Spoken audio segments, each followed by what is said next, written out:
Hello, good morning दोस्तों। आज हम लोग पदार्थ का भौतिक वर्गीकरण में देखे थे। ठोस यानी सॉलिड के बारे में चर्चा चल दिया गया था। आज हम लोग बात करेंगे अगले पार्ट द्रव का, जो याद कीजिएगा लिक्विड कहते हैं इंग्लिश में। अब हम लोग बात करेंगे द्रव से संबंधित कुछ जो चर्चाएं हैं इसकी चर्चा कर लिया जाए और कुछ कुछ पॉइंट इसमें दिया जाएगा। द्रव देखिए कहा गया था, ठोस में थोड़ा सा हम रिकॉल कर ले। जैसे कहा गया था उसका इंटरमोलेक्युलर फोर्स अर्थात अंतराण्विक बल अधिक होता था, अंतराण्विक आस्थान नगण्य होता था। लेकिन द्रव में याद कीजिएगा इंटरमोलेक्युलर फोर्स अर्थात अंतराण्विक बल का मान कुछ जो होता है कुछ कम होता है। यानी किससे कम होता है? अर्थात ठोस से कम होता है। तो अंतराण्विक बल जो होता है वह कुछ कम होता है, जबकि अंतराण्विक स्थान इंटरमोलेक्युलर स्पेस, अंतराण्विक स्थान जो होता है इसमें पाया जाता है जी। अंतराण्विक स्थान पाया जाता है जिसे वॉइड्स कहते हैं। जिसे क्या कहते हैं? वॉइड्स कहते हैं। याद कीजिएगा जो अंतराण्विक स्थान की भी चर्चा चल दिया गया था। जो याद कीजिए हम लोग बात किए थे किसके बारे में? अंतराण्विक स्थान के भी बारे में चर्चा चले थे। अंतराण्विक स्थान जो बताए थे कि दो कणों के बीच में स्थान जो पाया जाएगा उसको अंतराण्विक स्थान कहते हैं, जबकि दो कणों के बीच लगने वाला जो बल होगा उसको अंतराण्विक बल कहते हैं। तो इसमें कुछ अंतराण्विक बल कम होता है, जबकि अंतराण्विक स्थान इसमें पाया जाता है जिसे क्या कहते हैं? वॉइड्स कहते हैं। याद कीजिए इसमें कुछ ऊर्जा भी पाई जाती है और कुछ ऊर्जा भी पाई जाती है और यह ऊर्जावान होती है। कुछ ऊर्जावान होता है और जब ऊर्जा रहेगा तो कंफर्म है कि गति करेगा। जब यह इसीलिए याद कीजिए इंटरमोलेक्युलर मोशन अर्थात अंतराण्विक गति पाई जाती है। इसमें कुछ अंतराण्विक गति यानी इंटरमोलेक्युलर मोशन, हिंदी में कहते हैं अंतराण्विक गति। पिछले वीडियो में पूरा इस तरह का डिटेल दे करके पूरा हिंदी लिखा हुआ है। अंतराण्विक गति भी पाई जाती है और जब पाई जाती है तो याद कीजिएगा जब गति करता है, इसका मतलब है जब गति करेगा। जैसे हम बता दें, ये देखिए आपका एक गिलास है। अब ये गिलास में आपका जल लिया गया और एक हम बना दें बाल्टी तरह का, जो सुने ना,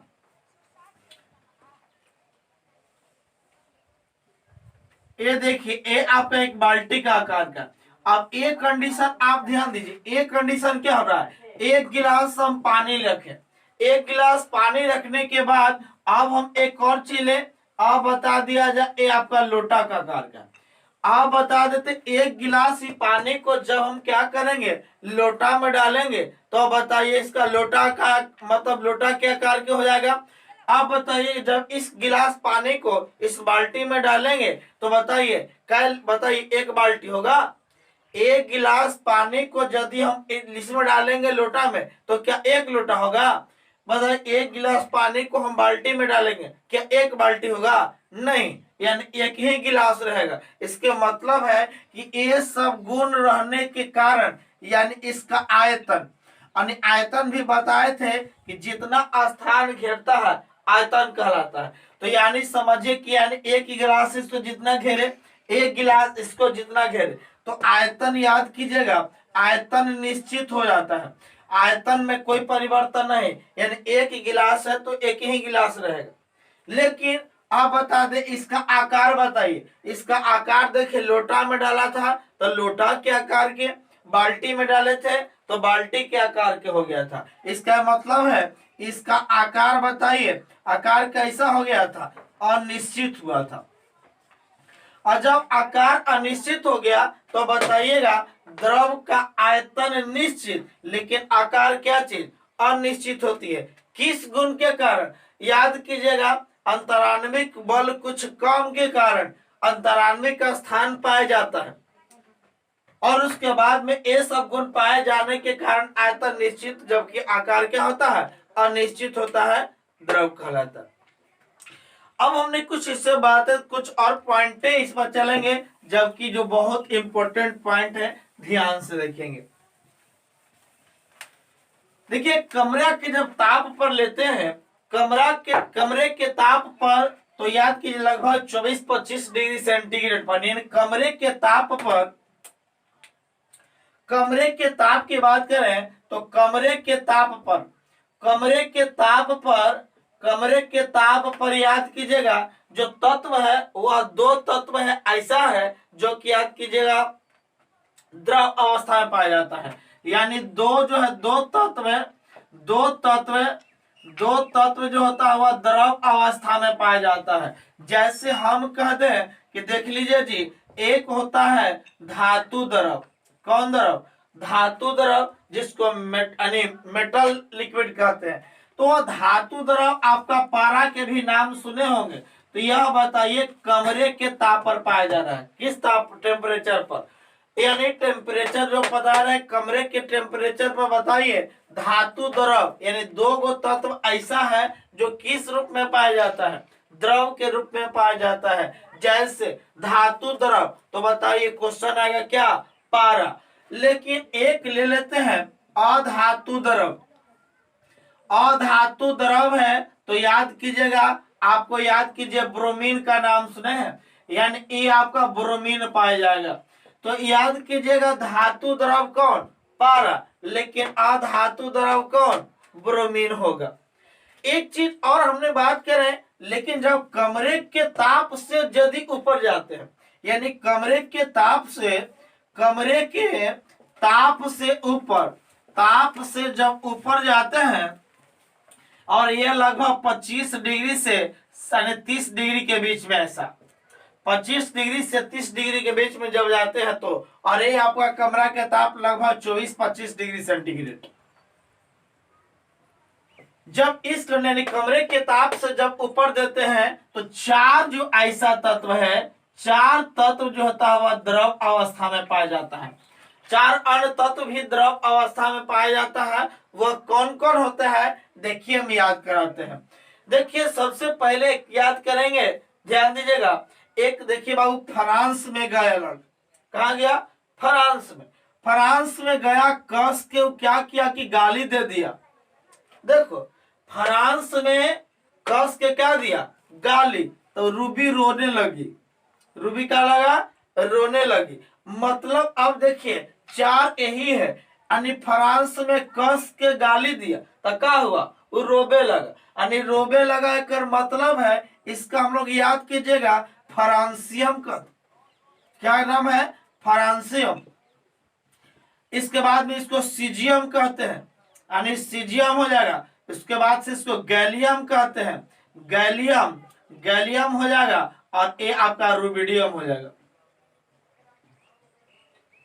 तो याद कीजिए, अब बताइए कमरे के ताप से यदि ऊपर कितने तत्व द्रव अवस्था में? चार तत्व द्रव अवस्था में, और चारों का चारों याद हो जाना चाहिए। कौन कौन हुआ?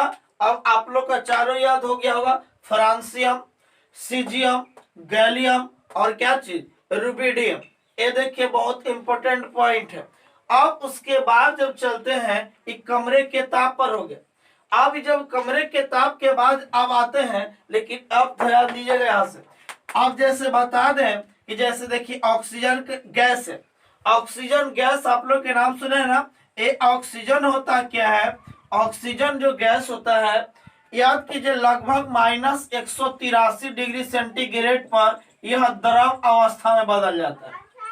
ऑक्सीजन जब गैस होता है वह कितना डिग्री सेंटीग्रेड? -183 डिग्री सेंटीग्रेड पर किस रूप में? द्रव के रूप में बदल जाता है। और इसी का, यही ऑक्सीजन का उपयोग पनडुब्बी में उपयोग करता है।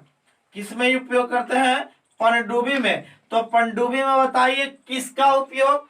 ऑक्सीजन को द्रव में बदल करके यही ऑक्सीजन का उपयोग करता है। तो याद कीजिए, और उसके बाद में कृत्रिम श्वसन के रूप में, किसके रूप में उपयोग करते हैं? कृत्रिम श्वसन। तो कृत्रिम श्वसन मतलब बताइए, यानी समझिए सांस लेने में भी इसका उपयोग किया जाता है ऑक्सीजन। अब जैसे अंतरिक्ष में जा रहा है तो ऑक्सीजन की कमियां होते जाता है, तो यही कृत्रिम श्वसन का उपयोग इसी ऑक्सीजन -183 डिग्री सेंटीग्रेड पर। जबकि अब आते हैं लगभग नाइट्रोजन गैस होता है, ये आपको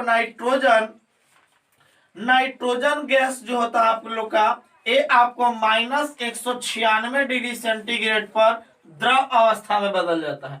और याद कीजिएगा इसका उपयोग, नाइट्रोजन गैस का उपयोग याद कीजिएगा गर्भाधारण में, यानी कृत्रिम गर्भाधारण में यूज करते हैं। देखते हैं ना जानवर लोग का वगैरह, मतलब सेम वगैरह जो दिया जाता है, ये सब जो होता है इसमें नाइट्रोजन को द्रव अवस्था में बदल करके कृत्रिम गर्भाधारण का निर्माण किया जाता है। जबकि याद कीजिएगा बच्चों को भी, जो बच्चा का भी रखना होता है कृत्रिम, जो आपका गर्भ में, वो आपका यही नाइट्रोजन गैस होता है। जबकि हाइड्रोजन जब आएगा तो हाइड्रोजन गैस होगा, तो हाइड्रोजन गैस लगभग -252 डिग्री सेंटीग्रेड पर वह द्रव अवस्था में बदल जाता है। और इसका उपयोग द्रव अवस्था में बदल जाता है, इसका उपयोग ईंधन के रूप में करते हैं। किस रूप में करेंगे? ईंधन के रूप में। जैसे और भी मिलेगा, हीलियम होगा, हीलियम लगभग -269 डिग्री सेंटीग्रेड पर उसका क्या कहते हैं, उसको मतलब द्रव अवस्था में बदली जाती है। तो ये सब जो पॉइंट है, जो बहुत मुख्य पॉइंट है आप लोग को। एक चीज और यहां से बात करेंगे, जो द्रव से संबंधित कुछ पॉइंट है जो बहुत इंपॉर्टेंट है। अब देखिएगा,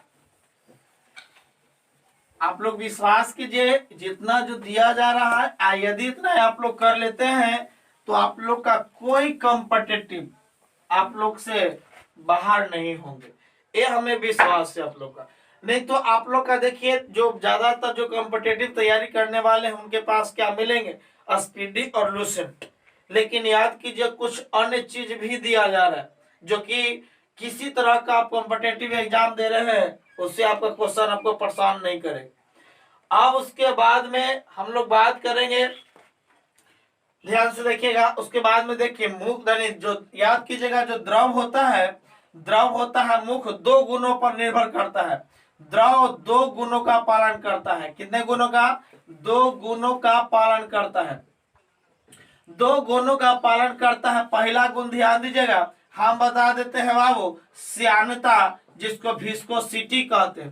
क्या कहते हैं? विस्कोसिटी। और एक गुण और होता है जो पृष्ठ तनाव होता है, वो पृष्ठ तनाव होगा तो विस्कोसिटी याद कीजिएगा, यानी श्यानता होता है, याद कीजिए तरल पदार्थों में लागू होता है जी। किस पदार्थों में? तरल केकरा कहते हैं? द्रव प्लस गैस को तरल कहते हैं। न कि तरल के मतलब खाली समझ जाइएगा आप द्रव होता है, तरल के मतलब द्रव प्लस क्या चीज? गैस होता है।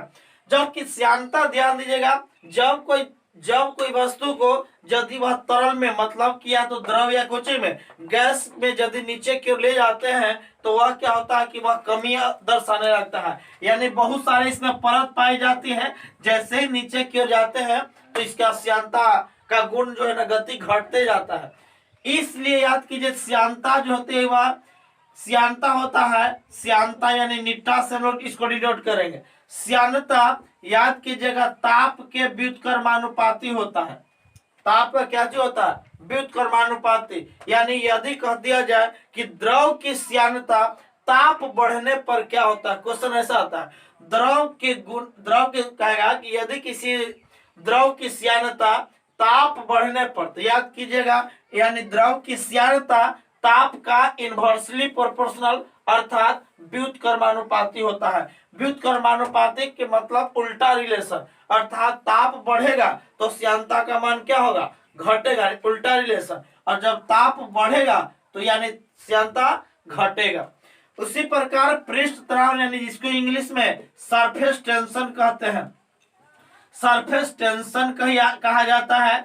याद कि जब इसमें भी बहुत सारे मतलब परत पाई जाती है। जब किसी द्रव पदार्थ के परत पर जब बल लगाया जाता है तो वह लंबवत कार्य करता है, और जब लंबवत कार्य करेगा तो निचले वाला परत जब ऊपर आकर के आपस में मिल जाता है, इस क्रिया को पृष्ठ तनाव कहते हैं।